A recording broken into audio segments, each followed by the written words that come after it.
Hi, this is Steven at Classic Typewriter. I'm going to walk you through this Remington Noiseless Model 7 from the 40s and let you know about a few of the essential features. Very beautiful machine carrying on after its siblings in the 30s. The earlier Noiseless Model 7, the Noiseless Deluxe, and the Noiseless Portable from Underwood and Remington. If you get an Underwood version of this, it'll say 77 down here. Somehow there's some loose model nomenclature. So let's look at this here. This is the ruler bar up here going to 80. That signifies 10 character per inch. This has a little bit of this has a unique carriage return handle.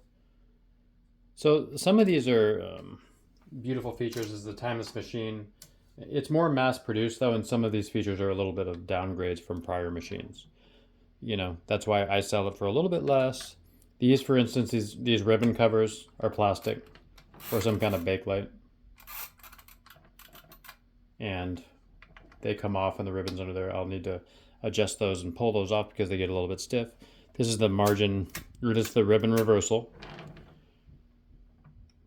Notice that this is the touch selector, so if you want to type harder or softer, you select that. It'll kind of spring-load a mechanism that pulls on the type bars.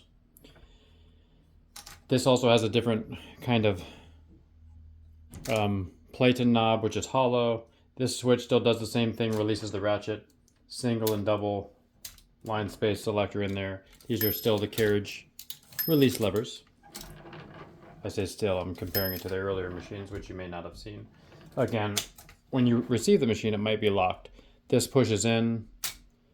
When you pull that out, this switch moves, and then it unlocks the carriage so it can move. 3-tone ribbon color selector, though I don't have a red and black ribbon, so I don't have that option. Though the middle one is still a blank, the white one. Notice that when you set the margins by folding this down and pushing the button on the left and right margin, sliding it where you want and jiggling it into place. These are the physical tab keys. They come off like so. You put them on the slot where you want to tab.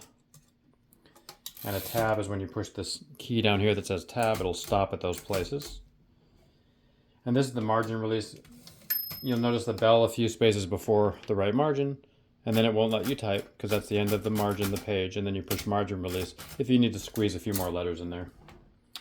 There's a ruler bar on here that matches the back one. These are like card or page holders. There's little, there's other page holders in here that flip in and out. Sometimes if there's too much drag on the plate, and I would open these up, but they generally hold the paper closer to the plate, and so it's more noiseless. The noiseless mechanism is there's a kind of a bar here that blocks this from hitting the plate and hard, so it hits it more softly, a little bit quieter. Again, to lock this, you're gonna pull this down. It's a two-handed action. Pull this thumb switch down and push that in, and then move it to the center. That is locked. This is the left side page guide, slides around. Trying to think if there's anything else. Nice sort of Art Deco branding on the back. This is a little groove where the case notch will fit in.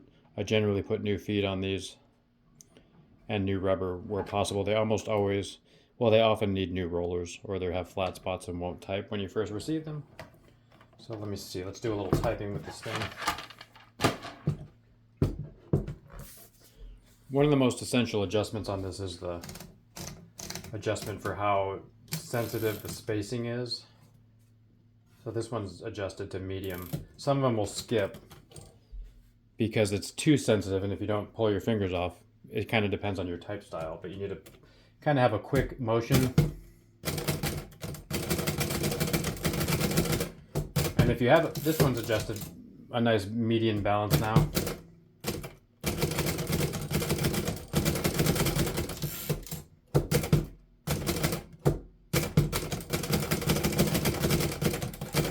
Oops, typo.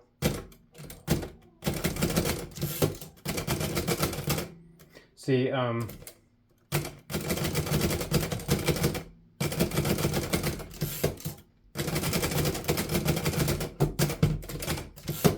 can see that I'm sort of fast with this. This isn't the main machine I use. There's a lot of space between these keys. So as you get faster, you'll be able to land right on them. You see how I'm sort of missing. Not a lot, but occasionally, because this just doesn't match the profile I'm currently accustomed to.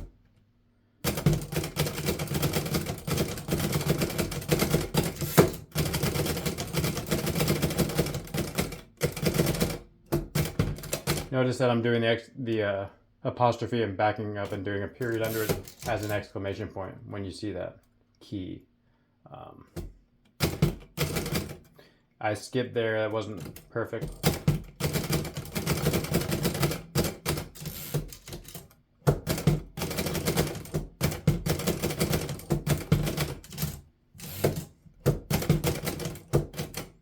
See, this wrist is injured, so I'm a little bit... that's why I'm switching this hand over here.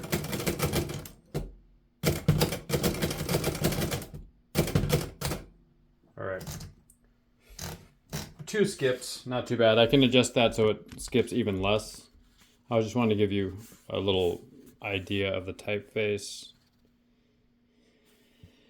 And these work well with the cotton and silk ribbons. You'll get a little bit darker impression because of the noiseless mechanism. It doesn't hit the platen that hard. This is a relatively soft platen compared to most. These are often rock hard. And there's a backspace key. Carriage was locked, so it wasn't working. So yeah, beautiful machine, a quintessential typewriter. Hemingway used something similar, though you'll see in the earlier, like the Deluxe with the crinkle paint, they have little metal spool handles here, spool cover handles. And sometimes these do get stiff. You need to like put a cloth over it, use some sort of pliers and nudge it off. And then you can adjust the piece in there. I have another tutorial for how to change the ribbon on these. It's not as easy as some other machines. That's one of their drawbacks, but generally a very beautiful machine. So again, that's Steven at Classic Typewriter.